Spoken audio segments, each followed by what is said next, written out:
আল্লাহ রাব্বুল আলামিন সঙ্গে সঙ্গে সুসংবাদ দিয়ে জানিয়ে দিলেন উম্মতে মুহাম্মাদীদেরকে, তোমাদের 1000 বছর ইবাদত করা লাগবে না। আমার আল্লাহ তাআলা বলে দিলেন, ইন্না আনজালনাহু ফি লাইলাতিল কদর, আমি এই কদরের রাতে কোরআনকে নাজিল করে দিয়েছি। সুবহানাল্লাহ বলেন। আল্লাহ পাক বলছেন এই কদরের রাতে আমি কি করেছি? এই মহামানিত্য, এই সম্মান, এই মর্যাদাপূর্ণ রাত্রে আমি আল্লাহর কোরআন এই রাত্রে নাজিল করেছে। সুবহানাল্লাহ বলেন। এবার বিশ্ব নবীকে বলছেন, মা লাইলাতুল কদর, আপনার কি জানা আছে? আলামাকা ইয়া মুহাম্মদ, এ মুহাম্মদ তুমি কি জানো এই লাইলাতুল কদরটা কি? তখন আল্লাহ রাব্বুল আলামিন জানিয়ে দিলেন, লাইলাতুল কদরি খায়রুম মিন আলফি শাহর, এটা হলো 1000 মাসের চাইতে বেশি অধিক মর্যাদাপূর্ণ রাত। 1000 বলা যাবে না, 1000-এর চাইতে অধিক বলেছেন। তার মানে কি 1000 মাসের চাই 1000-এ আমরা হিসাব দিলে আমাদের বছর আসে 1000 মাস আছে 83 বছর 4 মাস। কত বছর?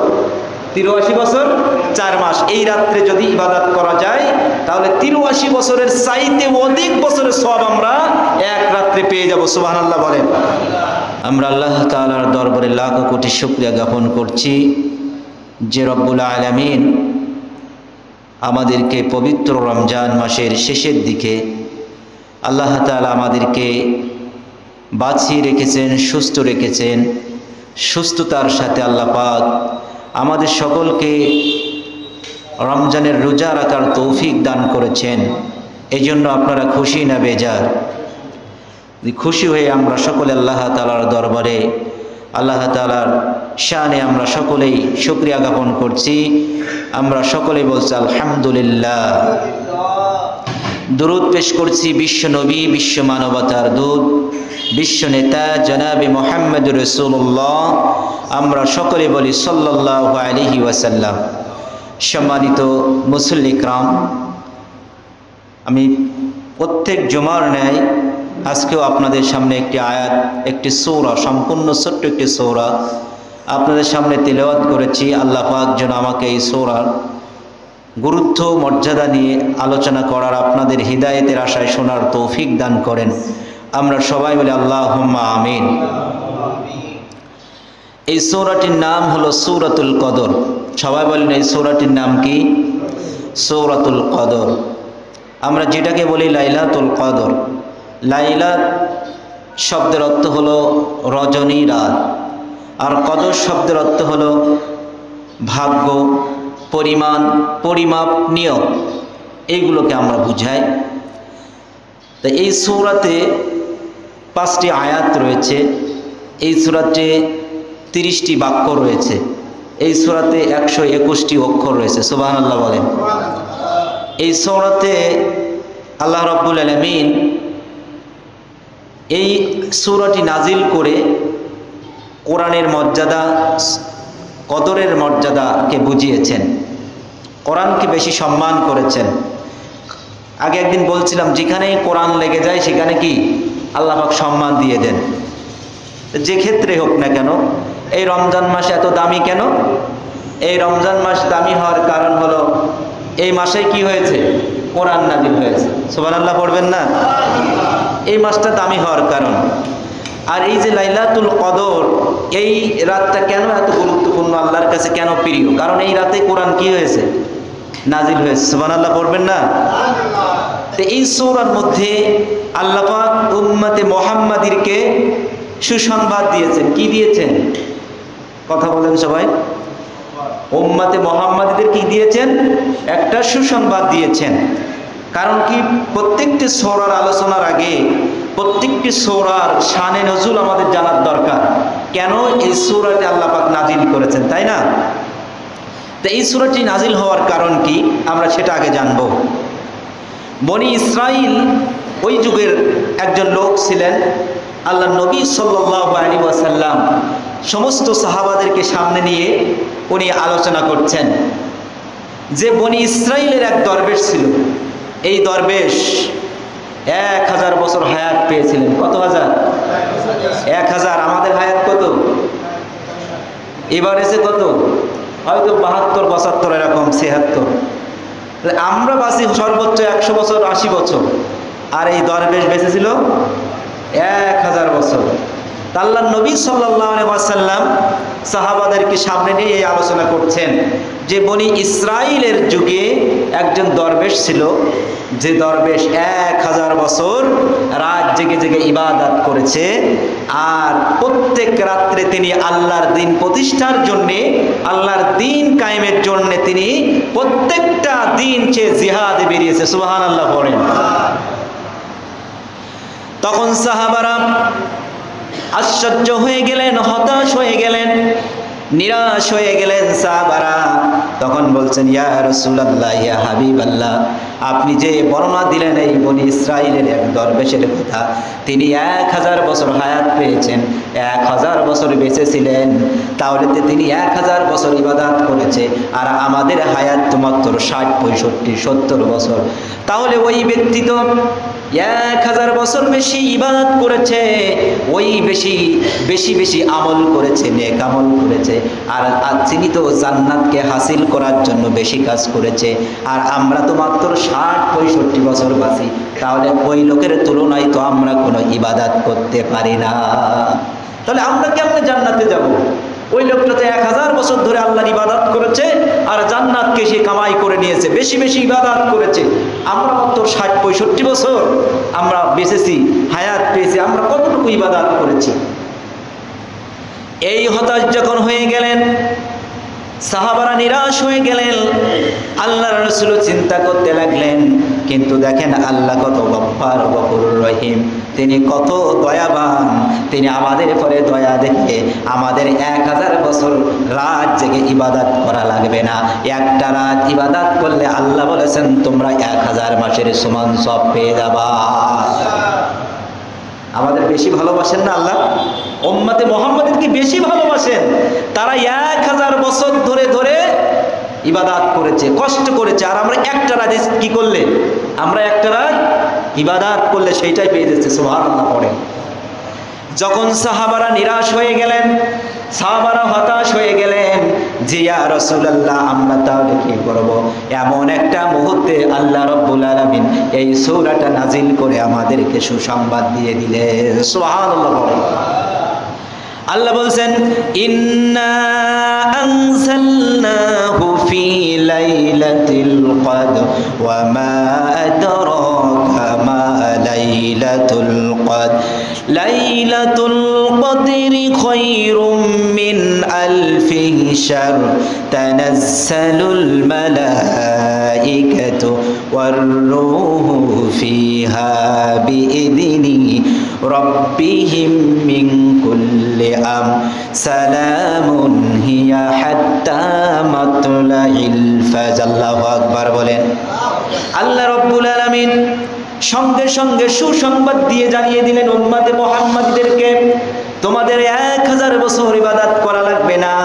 আমার আল্লাহ তাআলা বলে দিলেন, ইন্না আনজালনাহু ফি লাইলাতিল কদর, আমি এই কদরের রাতে কোরআনকে নাজিল করে দিয়েছি। সুবহানাল্লাহ বলেন। আল্লাহ পাক বলছেন, এই কদরের রাতে আমি কি করেছি? এই মহামানিত্য, এই সম্মান, এই মর্যাদাপূর্ণ রাত্রে আমি আল্লাহর কোরআন এই রাত্রে নাজিল করেছি। সুবহানাল্লাহ বলেন। এবার বিশ্ব নবীকে বলছেন, মা লাইলাতুল কদর, আপনার কি জানা আছে? আলামাকা ইয়া মুহাম্মদ, এ মুহাম্মদ তুমি কি জানো এই লাইলাতুল কদরটা কি? তখন আল্লাহ রাব্বুল আলামিন জানিয়ে দিলেন, লাইলাতুল কদরি খায়রুম মিন আলফি শাহর, এটা হলো 1000 মাসের চাইতে বেশি অধিক মর্যাদাপূর্ণ রাত। 1000 বলা যাবে না, 1000-এর চাইতে অধিক বলেছেন। তার মানে কি 1000 মাসের চাই 1000-এ আমরা হিসাব দিলে আমাদের বছর আসে 1000 মাস আছে 83 বছর 4 মাস। কত বছর? 83 বছর 4 মাস। এই রাত্রে যদি ইবাদত করা যায় তাহলে 83 বছরের চাইতে অধিক বছরের সওয়াব আমরা এক রাত্রে পেয়ে যাব। সুবহানাল্লাহ বলেন। এখন এখানে একটা কথা হতে পারে, একটা গুরুত্বপূর্ণ মেসেজ এবার একটু জানিয়ে দিই আপনাদের, শুনে রাখুন। দেখেন আমরা ইতিহাস থেকে পড়ে আসছি সারা জীবন, ইসলামী হিস্টোরি, ইসলামের ইতিহাস আমরা পড়েছি এবং ইসলামী সাহিত্য পড়ে পড়ে আমরা দেখেছি যে আল্লাহর নবীর কাছে কোরআন নাজিল হয়েছে দীর্ঘ 23 বছর ধরে। কয় বছর ধরে বলেন? আমরা কি জানি? 23 বছর ধরে আল্লাহর নবীর কাছে কোরআন নাজিল হয়েছে, এটা জানি না? এটা জানি কি বলেন? আমরা জানি বিশ্ব নবীর কাছে আল্লাহ দীর্ঘ 23 বছর ধরে ধরে বিভিন্ন প্রেক্ষাপটে বিভিন্ন ঘটনাক্রমে আস্তে ছোট্ট ছোট্ট আয়াত, ছোট্ট ছোট্ট সূরা নাজিল করেছেন। সম্পূর্ণ কোরআনটা 23 বছর ধরে নাজিল করেছেন। কিন্তু এই সূরার মধ্যে আল্লাহ কি বললেন একটু জানেন? এবার একটু জানেন। আল্লাহ বললেন এই কদরের রাত্রে, এই মর্যাদাপূর্ণ মহামনিত্ব রাত্রে আমি আল্লাহর কোরআনকে নাজিল করেছি। সুবহানাল্লাহ বলেন। তাহলে এখন কেমন একটা হয়ে যায় না? আল্লাহ বলছেন কদর রাত্রে সম্পূর্ণ কোরআন নাজিল করেছি। আবার আমরা ইতিহাস থেকে সাহিত্য পড়ে দেখেছি যে আল্লাহর নবীর কাছে দীর্ঘ 23 বছর ধরে কোরআন নাজিল হয়েছে। কয় রকম হলো? কয় রকম হলো? এটা জানতে হবে আজকের। আসলেই ঘুরাই ফিরাই একই কথা হবে। আমরা 23 বছর করে ধরে আল্লাহর নবীর কাছে কোরআন নাজিল হলো, আর সূরা কদরে বলছে নিশ্চয়ই আমি এই কোরআনকে, সম্পূর্ণ কোরআনকে কদরের রাতে নাজিল করেছি। কথা কি এক হলো না দুই রকম? আজকের আমরা জানবো সঠিকটা।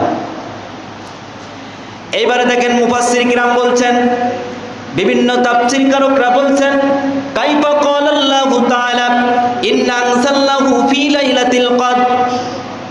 কাইফা ক্বালা আল্লাহু তাআলা, আল্লাহ কিভাবে বলেন এই কদরের রাতে সম্পূর্ণ কোরআন নাজিল করেছেন, অথচ ওয়াকাদ নাযালা মুদ্দাতিন তাহিলাহু, আল্লাহ রাব্বুল আলামিন তো দীর্ঘ 23 বছর ধরে কোরআন নাজিল করেছেন। তাহলে আল্লাহ কেমন বলছেন এই রাত্রে? আসুন আজকে আমরা সঠিকটা জানি। তাফসীর কারকরা যেটা বলেছেন, মুফাসসির ইকরামরা বলেছেন, মুফাসসিররা বলেছেন আইয়াল কোরআন জুমলাতান ওয়াহিদাতান মিনাল লাউহিল মাহফুজ ইলা সামাইদ দুনিয়া। সুবহানাল্লাহ বলেন। বলছেন এই সম্পূর্ণ কোরআনটা, গোটা কোরআনটা আল্লাহ রাব্বুল আলামিন লাউহে মাহফুজ থেকে প্রথম আসমানে একবার সম্পূর্ণ কোরআন নাজিল করেন। সুবহানাল্লাহ বলেন। সেই প্রথম আসমান থেকে আস্তে আস্তে করে বিভিন্ন ঘটনাক্রমে, বিভিন্ন পর্যায়ক্রমে আল্লাহর নবীর কাছে বিভিন্ন প্রেক্ষাপট নিয়ে অল্প অল্প করে দীর্ঘ 23 বছর ধরে কোরআন নাজিল হয়েছে। সুবহানাল্লাহ বলেন। তাহলে আমরা কি আজকের ক্লিয়ার হলাম? অনেকেই আমরা আছি, অনেক মানুষ প্রশ্ন করে বসে থাকে যে হুজুর এই আল্লাহ বলছেন কদর রাতে সম্পূর্ণ কোরআন নাজিল, আবার এদিক 23 বছর ধরে, তাহলে সম্পূর্ণ কোরআন কি নাজিল হয়েছে কদর রাতে, কিন্তু দুনিয়ায় না। কোথায়? কোথায়? লাহে মাহফুজে ছিল, ওখান থেকে সম্পূর্ণ কোরআন প্রথম আসমানে নাজিল হয়েছে। আর সেই প্রথম আসমান থেকে দীর্ঘ 23 বছর ধরে ধরে আস্তে আস্তে করে আল্লাহর নবীর কাছে ফেরেশতার মাধ্যমে নাজিল হয়েছে। ক্লিয়ার না আমরা আজকে? এবার আসো আমরা এই কদর এর গুরুত্ব, কত মর্যাদা। এই কদরের রাত্রে যদি কেউ ইবাদত করতে পারে, বিশ্ব নবী সাল্লাল্লাহু আলাইহি ওয়াসাল্লাম বলেছেন, আল্লাহ বলেছেন সূরা কদরের মধ্যে যে সে 1000 মাসের চাইতে অধিক মাসের চাইতে সওয়াব পাবে। তার মাসে 83 বছরের চাইতে বেশি সওয়াব পাবে এক রাত্রে ইবাদত করলে। কয় রাত্রে? এখন এই রাত কোন রাত এটা আমাদের খোঁজার দরকার আছে না নাই? আছে না? আমাদের মধ্যে দেখেন কিছু গন্ড মূর্খ আছে, বলে 27 রমজান কদর। কি বলে? 27 রমজান এটা হলো কদরের রাত। এরকম কোনো একটা হাদিসও নাই। আমি আজকেও আমার বাসায় বসে বসে অনেকগুলো হাদিস পড়েছি, অনেকগুলো হাদিস। একটা হাদিসের মধ্যে এরকম নির্দিষ্ট কোনো দিনের রাতের কথা বলা নাই। কি নাই? কিন্তু আমরা এক শ্রেণীর মানুষ 27 রমজান হইলে হুহল্লার পড়ে যায়, বিভিন্ন মিষ্টি মিঠাই নিয়ে 27 রাত্রে ইবাদতের জন্য হাজির হয়। আর এর আগেও তো কি সবে কদরের রাতটা হতে পারতো, কি না বলেন? বলেন। তাহলে আমরা কেন এক রাত নিয়ে পড়ে থাকি? ওই রাতে হবে তার কোনো গ্যারান্টি আছে? বিশ্বনবী সাল্লাল্লাহু আলাইহি সাল্লাম বলেছেন, আন আয়েশা রাদিয়াল্লাহু তাআলা আনহা থেকে একটা হাদিস বর্ণিত, কানা ক্বালাত ক্বালা রাসূলুল্লাহ সাল্লাল্লাহু আলাইহি সাল্লাম তাআররাউ লাইলাতাল কদর ফিল উতরি মিনাল আসরিল আওয়াখির মিন রমাদান। সুবহানাল্লাহ বলেন। আল্লাহ নবী বলছেন রমজান মাসের শেষ দশকে বেজোড় রাতগুলোর মধ্যে তোমরা সবে কদর তালাশ করো। কে বলেছেন এই কথা? কোন 27 রমজানের কথা বলেছে এখানে উল্লেখ আছে? তিনি বলেছেন কি শেষ 10 দিনের মধ্যে সবে কদর তালাশ করো। কিন্তু আমরা কি করি? আমরা একটা রাতকে নিয়ে পড়ে থাকি। হ্যাঁ, কিছু মুফাসসির ইকরামরা তাদের একটা ধারণা ভাবে বলেছেন, বিভিন্ন যুক্তি দিয়ে বলেছেন, কিন্তু আল্লাহর নবী তো বলেন নাই। আল্লাহর নবী বলেছেন?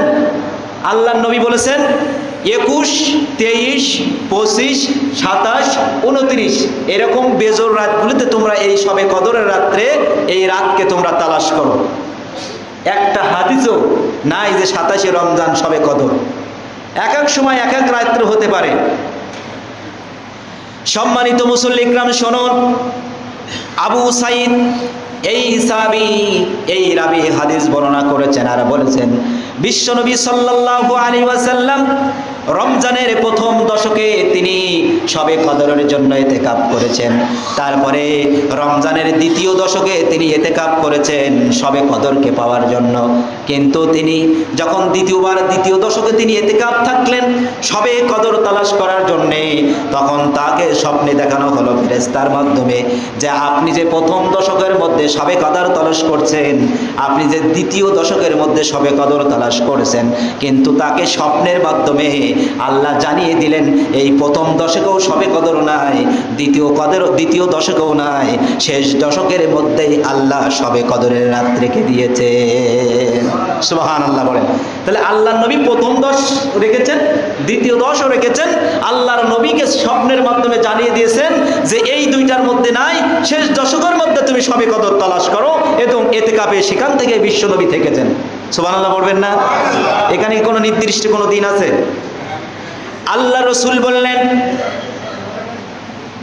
আল্লাহর নবী বললেন যে এই দিন আমি যখন স্বপ্নের মাধ্যমে জানতে পারলাম, তখন আমি এই সবে কদরের রাত যখন আমি ইবাদত করতে লাগলাম, তখন আমি দেখলাম ফজরের নামাজ পড়লাম।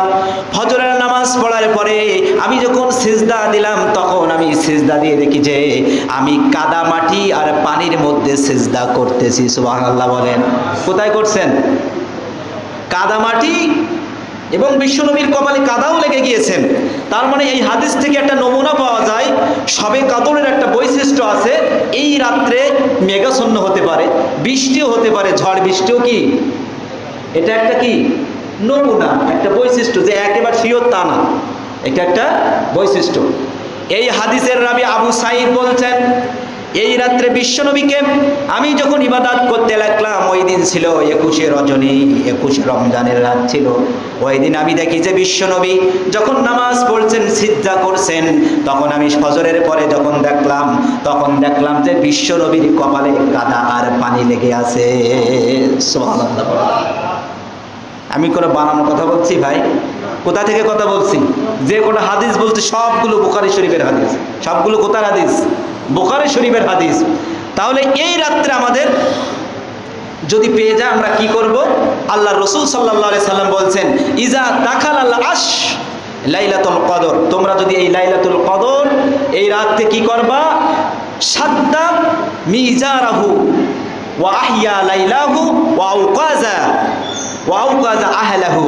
এই সবে কদরের রাত যখন চলে আসতো, 20 রমজান যখন চলে আসতো, তখন আল্লাহর নবী কি করতেন? আল্লাহর নবী ইতিকাফে থাকতেন 10 দিন, শেষ 10 দিন। মেন উদ্দেশ্য হলো এই 10 দিনের মধ্যে সবে কদর তালাশ করা। মেন উদ্দেশ্য কি? তাই এই রাত সবে কদরের রাতগুলো যখন চলে আসতো, তখন আল্লাহর নবী সাদ্দা মিজারাহু, নবীজির লুঙ্গি টাইট করে বাঁধতেন। কি করে বাঁধতেন? নবীজির যে পর্নের যে লুঙ্গিটা, এটা একটা খুব জব্দ করে টাইট করে পরে ফেলতেন, এবং তিনি কি করতেন? ওই রাত্রে সারা রাত জেগে জেগে তিনি ইবাদত করতেন। শুধু কি তাই, তিনি কি করতেন? ওয়া আওকাযা আহলাহু, তিনি নিজে সারা রাত ইবাদত করতেন, তার আহাল পরিবার সবাইকে ইবাদত করার অর্ডার করতেন। সুবহানাল্লাহ বলেন। তাহলে এই সবে কদরের রাত কিন্তু একেবারে ছোটখাটো রাত না। কি রাত না? ছোটখাটো রাত না। আপনি একটা রাত ইবাদত করলে আপনি 1000 মাস, তার মানে 83 বছরের চাইতে বেশি সওয়াব পাবেন এক রাতের বিনিময়। এই রাত কি ছাড়া যাবে? আপনি আমি আগামী রমজান পাবো এই কোনো আছে গ্যারান্টি? আজকের থেকে সেই রাত খোঁজা শুরু হয়ে যাবে। আমরা প্রত্যেক রাত্রে, জোড়বে জোড় না, প্রত্যেক রাত্রে আমরা এই রাতকে তালাশ করব এবং জান্নাত হাসিল করব। পারবো তো ইনশাল্লাহ? পারবেন তো? আপনারা চেষ্টা করবেন তো? আজকের থেকে কিন্তু শুরু। আজকের থেকে এই শেষ 10 দিন আমরা সকলেই শবে কদরকে তালাশ করব, কারণ এর মর্যাদা অত্যন্ত গুরুত্বপূর্ণ।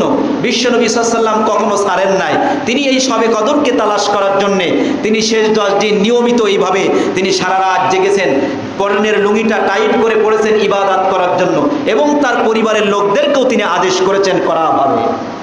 পারবেন তো ইনশাআল্লাহ? আয়েশা রাদিয়াল্লাহু তাআলা আনহা তিনি আল্লাহর নবীর কাছে বললেন, কুলতু ইয়া রাসূলুল্লাহ সাল্লাল্লাহু আলাইহি সাল্লাম, ইয়া রাসূলুল্লাহ সাল্লাল্লাহু আলাইহি সাল্লাম, আমি যদি এই শবে কদরটা পেয়ে যাই তাহলে কি করব? কে বলছেন এই কথা? বিশ্বনবীর সহধর্মিনী মা আয়েশা রাদিয়াল্লাহু তাআলা আনহা তিনি বিশ্বনবীকে বলছেন, ইয়া রাসূলুল্লাহ, যদি আমি পেয়ে যাই, আর আইতা ইন আলিমতু, যদি আমি জেনে যাই আইয়ুল লাইলাতিল ওয়া লাইলাতুল কদর, এই কদরটা তা মাআকুলু মিনহা, তাহলে আমি এই রাত্রে কি বলবো?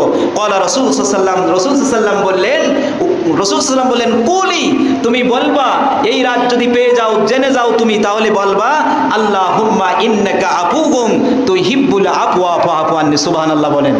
এই রাত্রে কি দোয়া পড়তে হবে বেশি বেশি?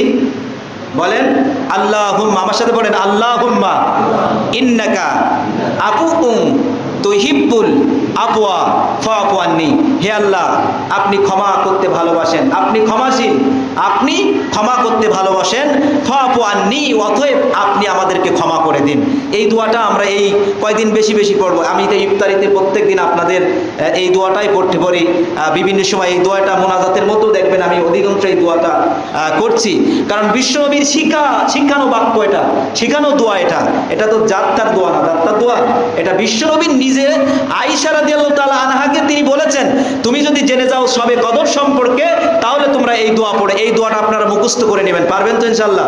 আমার সাথে আরেকবার বলেন আল্লাহুম্মা ইন্নাকা আফুউন তুহিব্বুল আফওয়া ফাআফু আন্নি। যারা পারেন নাই আমার কাছে এখানে এসে বিকালে বা সকালে মুখস্থ করে নেবেন, বা যারা পারে, যে সমস্ত আরও অনেক হাফেজ সাহেবরা আছে, বিল্লাল ভাই আছে, সুমন ভাই আছে, মুয়াজ্জিন সাহেব আছে, যারা জানে তাদের কাছ থেকে জেনে নেবেন, এই দোয়াটা পড়বেন। এবং আপনাদের আমি যে মেসেজটা দিতে চাই, এতক্ষণ ধরে যে আলোচনা করলাম শবে কদরের গুরুত্ব, যে মেসেজটা আপনাদেরকে দিলাম, এটা তো ফাও বলিনি না, ফাও বলার জন্য দিয়েছি, ফাও না, এটা আপনারা যাতে বেশি বেশি ইবাদত করে এই শবে কদরটা তালাশ করতে পারেন। যদি এই শবে কদর পেয়ে যান তাহলে তো আপনার কপাল ভালো, ঠিক কিনা বলেন? আপনার আমার কি কপাল ভালো। এর জন্য আপনি ইতিকাফে শেষ 10 দিন না থাকতে পারেন, আপনি রাত্রে, প্রত্যেকদিন রাত্রে আপনি রাত যাপন করতে পারেন। আপনি দিনের বেলায় আপনার কাজে চলে গেলেন, পারবেন? কেউ আছেন এরকম যারা ফ্রি আছেন, কোনো কষ্ট নাই, রাত এখানেই থাকবেন, এখানেই প্রত্যেক রাত জেগে জেগে শবে কদরকে তালাশ করবেন। এটা আপনার ভালোর জন্য আমি বলছি। আর ইতিকাফ তো একজন করতেই হবে, জামে মসজিদ যেহেতু এটা সুন্নাতে মুআক্কাদা কিফায়া। গতদিন আমি বলছিলাম, হয়তো এখানে বিল্লাল ভাই থাকবে, হয়তো নাকি আরও যদি কেউ থাকতে চান, আগে 2টা পুরস্কারের কথা বলছিলাম, যে ইতিকাফ থাকলে আল্লাহর রসুল ঘোষণা করেছেন তার জন্য 2টা পুরস্কার আছে। একটা হলো 2টা কবুল হজ, আর 2টা উমরা হজ করলে যে সওয়াব পায়, ওই সওয়াব তার আমলনামায় আল্লাহ পাক লিখে দেবেন, যদি কি করেন, যদি শেষ 10 দিন ইতিকাফে থাকতে পারেন। সুবহানাল্লাহ বলবেন না? আর কি হবে, আর একটা লাভ কি হবে, এই 10 দিন যদি ইতিকাফে থাকেন তাহলে কি করবেন, আপনি হয়তো আপনার কপালে শবে কদর বেঁধে যাবে, শবে কদর আপনার থেকে পলাতে পারবে না। আপনি প্রত্যেক রাত্রে যদি ইবাদত করেন তাহলে এর একটা পাওয়া সম্ভব না, এর একটা পাওয়া সম্ভব। তো এই ইতিকাফ করা সুন্নাতে মুআক্কাদা কিফায়া বলে, যেটা এলাকার যদি কেউ না থাকে তাহলে সবাই গুনাহগার হয়ে যাবে। এই জন্য একজনকে থাকতেই হবে। আর যদি আপনারা অনেকেই থাকতে চান, কারণ বিশ্বনবী সাল্লাল্লাহু আলাইহি সাল্লাম তিনি প্রত্যেকবার ইতিকাফে থেকেছেন, নিজেই থেকেছেন তিনি প্রত্যেকবার। কি কারণে? তিনি শবে কদরকে পাওয়ার জন্য বেশি বেশি ইবাদত করেছেন এই 10 দিন। তা আমরা যারা দিনের বেলায় থাকতে চাই, থাকার নিয়ম হলো আজ থেকে। আপনারা যারা থাকতে চান, যুবক ভাইদেরকে বেশি বলছি, যারা স্টুডেন্ট আছেন, যারা কলেজে লেখাপড়া করেন, অনার্স মাস্টার্স ইন্টারমিডিয়েট যারা লেখাপড়া করেন, 9, 10 যারা পড়ে, এই সমস্ত যুবক ভাইদেরকে আমি বলছি, এখন তো স্কুল কলেজ নাই, আছে নাকি? টিউশনও তো প্রায় বন্ধ, সব ছুটি। এখন স্টুডেন্টদের তোরা সংসার চালাতে হয় নাকি? এই যুবক ভাই যারা আছে এদের তো বাজার করা এই টেনশন নাই, বাপ আছে, তার কর্তা আছে ফ্যামিলির। এই জন্য যুবক ভাই তোমাদেরকে আমি বলছি, যদি সময় হয় এই বয়সটা তুমি যদি কাটাতে পারো, আল্লাহর কাছে সবচেয়ে প্রিয় এই বয়সের ইবাদত। এই জন্য যাদের ফ্রি আছে, স্কুল নাই, কলেজ নাই, কাজ নাই, যদি থাকতে চান আজকের থেকে আসরের পরে, তার মানে সূর্য অস্তের পরে, মানে ইফতারি করতে একবারে চলে আসবেন আর মসজিদে ঢুকে যাবেন, আর বেরোবেন চাঁদ ওঠার পরে। আর বেরোতে হবে কবে? চাঁদ ওঠার পরে। আজকের সন্ধ্যা থেকে থাকার নিয়ম, আর বেরোতে হবে চাঁদ ওঠার পরে, এটা থাকার নিয়ম। যারা থাকবেন এখানে বিভিন্ন মাসলা আছে, যে যারা ইতিকাফে থাকবেন তারা দুনিয়ার কোনো কথা বলা যাবে না, দুনিয়ার কোনো ফ্যামিলির পরিবারের কোনো কথা বলা যাবে না। যাবে নাকি? বিশ্বনবী কি করেছেন? এটা করে নাই, এটাও করা যাবে না। এখানে কিছু অশ্লীল কথা বলা যাবে না, বাইরের সাংসারিক কোনো বিষয় কথা বলা যাবে না, তারপরে মিথ্যা কথা বলা যাবে না। এরকমভাবে এখানে এক কথায় কোরআন হাদিসের আলোচনা হবে। কিছু মানুষকে নিয়ে একবার বিবাহেও থাকা যাবে না, কোরআন হাদিস নিয়ে সামনে থেকে 4-5 জন কোরআন হাদিস নিয়ে আলোচনা করা যাবে। কিন্তু ওই সাংসারিক, ওই ছেলে একটা অস্ট্রেলিয়ায়, ইংল্যান্ডে, ভাই একটা কোথায়, এরকম বিভিন্ন কথা বলা যাবে না। আর বাইরে বেরোনো একমাত্র বিনা অজুহাতে, বিনা কারণে মসজিদ থেকে বের হওয়া যাবে না। হ্যাঁ, জরুরত নিয়ে বেরোতে হবে। যেমন আপনার ইস্তেঞ্জা লেগেছে, প্রস্রাব পায়খানা লেগেছে, আপনি সেক্ষেত্রে বেরোবেন, গোসল করতে পারবেন, কিন্তু বিনা কারণে বাইরে বেরোতে পারবেন না। যদি বাইরেন তাহলে ইতিকাফ নষ্ট হয়ে যাবে। অনেকে আছেই, অনেক জায়গায় দেখা যায় অনেকেই আপনার ইতিকাফে থাকে, রাত্রের বেলায় বাড়ি যায়, বা মসজিদের পাশে স্ত্রীর সাথে কথা বলে, বিভিন্ন ফ্যামিলির সাথে, বিভিন্ন মানুষের সাথে পারিবারিক কথা বলে। এইগুলো করলে ইতিকাফ নষ্ট হয়ে যাবে। তা অতএব আমরা যারা থাকতে ইচ্ছুক, আমরা ইতিকাফে, আমরা আজকের থেকেই ইচ্ছা করি। এটা হলো সুন্নতে মুআক্কাদা, যেটা বললাম। বিল্লাল ভাই আছে, বিল্লাল ভাইয়ের সাথে যদি আরও কেউ থাকতে চান সেটা আপনার হয়তো ভালো হবে, আপনারা থাকবেন। যেহেতু আজকের কদর সম্পর্কে আলোচনা করলাম, আপনাদের কি মেসেজ দিলাম বুঝতে পারছেন? যে শুধু যে 27 রমজান এটা যে শবে কদর, এটা কোনো হাদিস কোরআনে কিন্তু নাই। এটা কি হাদিস কোরআনে? এটা কিন্তু নাই। অতএব আমরা শেষ 10 দিন প্রত্যেক দিন আমরা এটা তালাশ করব। আর এই সূরাতে আমি বললাম লাইলাতুল কদরি খায়রুম মিন আলফি শাহর, 1000 মাসের চাইতে উত্তম। তানাজ্জালুল মালাইকাতু ওয়ার রূহ ফিহা বিইذনি রাব্বিহিম মিন কুল্লি আম। আল্লাহ পাক বলছেন এই রাত্রে ফেরেশতা এবং জিবরাইল, রূহ মানে জিবরাইল আলাইহিস সালামকে বোঝানো হয়েছে। ফেরেশতা একজন ফেরেশতা না, কিন্তু এখানে মালাইকা বহু বচন ব্যবহার করা হয়েছে। মালাইকা মানে ফেরেশতা কুল, সব ফেরেশতা এবং জিবরাইল আলাইহিস সালাতু ওয়াস সালাম এই শবে কদরের রাত্রে আল্লাহর আদেশে রহমতের বাণী নিয়ে এবং সালাম নিয়ে প্রত্যেক নরনারী মুসলমানের ঘরে ঘরে পৌঁছায় যায়। সুবহানাল্লাহ বলেন। এই রাত্রে কি করে ফেরেশতারা? শুধু কি একজন ফেরেশতা? ফেরেশতা কুল মানে অনেকগুলো ফেরেশতা, এবং জিবরাইল আলাইহিস সালাম স্বয়ং প্রত্যেক মুসলমানের জন্য একটা শান্তি, অমনীয় বাণী এবং সালাম নিয়ে প্রত্যেক দ্বারে দ্বারে পৌঁছায় যায়। আর এরা রহমতের দোয়া করতে থাকে পরের দিন ফজরের আজান পর্যন্ত। সুবহানাল্লাহ বলবেন না? তাহলে এই রাতটার গুরুত্ব কম না বেশি? সবাই বলেন, কম না বেশি? ইবাদত কি শুধু একটা ইবাদত করলে হবে? না, কোরআনের সবগুলো করতে হবে। কোরআনের সবগুলো করতে হবে। একটা মানলাম, একটা জোরাভাবে চললাম, একটা নিয়ে পড়ে থাকলাম। আমি বারবার এই কথাটা বলি, একটা নিয়ে পড়ে থাকলে কিন্তু আপনি পরিপূর্ণ মুমিন হতে পারবেন না। এটা কোরআনের কথা, আমার কথা না। আপনি যদি বলেন আমি নামাজ পড়বো, রোজা রাখবো না, হবে? আপনি যদি বলেন আমি রোজা রাখবো, নামাজ পড়বো না, হবে? আপনি যদি বলেন আমি নামাজও পড়বো না, রোজাও রাখবো না, দিন কায়েমের জন্য আমি কি জিহাদ করে দিয়ে আমি জীবন দিয়ে দেবো, হবে? দিন কায়েমও লাগবে, নামাজও লাগবে, শবে কদরের রাতে ইবাদতও করা লাগবে, রোজাও রাখা লাগবে।